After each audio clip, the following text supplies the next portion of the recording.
Hola, mi nombre es César y como hace unos días se estrenó Deadpool, soy un fanático enfermo. A ver, mírenme.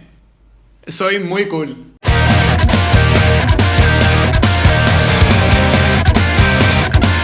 Sí, señores, hoy hablaremos sobre los denominados posers. Y más de uno se estará preguntando, César, ¿qué es un poser? Bueno, resumiendo, básicamente son aquellas personas que fingen ser algo que no son para caer a un grupo determinado de personas. Más de una vez nos habremos encontrado con alguien que cuando intenta caer bien a un grupo de amigos, comienza a imitar los gustos musicales de ellos, incluso la forma de vestir o la comida. Sí, poser. En ocasiones también hay algún que otro amigo que para intentar conquistar a una chica finge tener sus mismos gustos. Bueno, ese es un genio. En fin, algo que me parece gracioso es que ser poser puede ser económicamente rentable para las empresas. O sea, ¿se imaginan cuántas personas habrán abierto una cuenta de Netflix para ver La Casa de Papel? Les puedo asegurar que millones, ya que abundaba la gente que para querer estar de moda pagó una mensualidad, entró a Netflix y Netflix pagó una mensualidad para entrar a Netflix, a hacer screen de un capítulo y levantar a sus historias de Instagram. O ni se imaginan la cantidad de dinero extra que juntan bandas como Metallica, gracias a los posers que van a sus conciertos para figuretear o caer bien a un grupo de amigos. Y ni hablemos de los cines, porque acá se viene la mezcla entre únicas y diferentes y posers. Un día sale Escuadrón Suicida, todas son Harley Quinn. Otro día sale Infinity War, todos son Thanos. Al otro día sale Deadpool y todos son mercenarios satíricos supervillanos.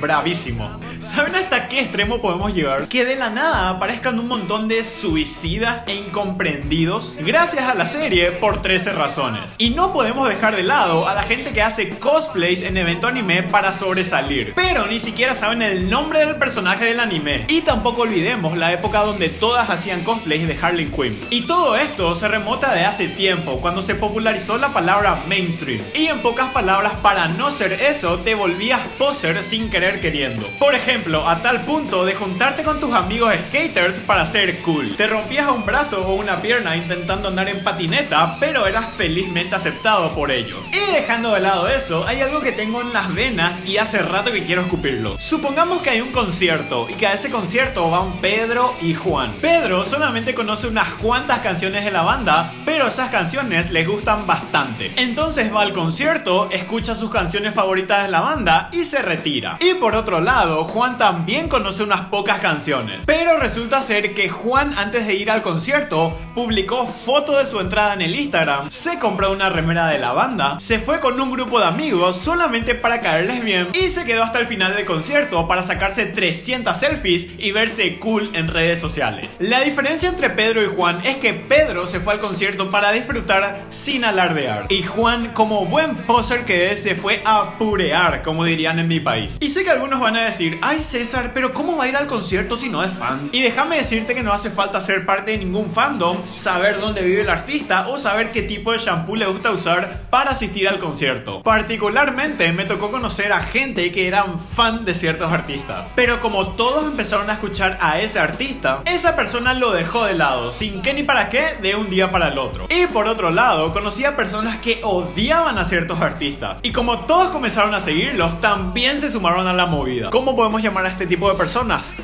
Posers. Y una pregunta curiosa es ¿cómo podemos detectar a un o una poser? Fácil. Tienden a ser hipsters, emos o skaters. Usan bastante Tumblr, son seguidores de Metallica, 21 Pilots o Nirvana. O simplemente pagan Netflix solamente para ver The Walking Dead o La Casa de Papel. Y para ir terminando, porque no hay mucho que decir sobre los posers, les voy a dejar con un caso en concreto y es un ejemplo mío. En el año 2015 fui a un festival de música electrónica solamente para ver a Dimitri Vegas y Like Mike. ¿Cuántas canciones conocía de ellos? Aproximadamente 5. ¿Para qué fui al festival? Para ver solamente a ellos. ¿Me hace eso un poser? Quiero que ustedes mismos respondan y dejen su opinión en los comentarios. En fin, no se olviden de seguirme en mi cuenta de Instagram @CésarDXGS. Dada al César lo que es del César.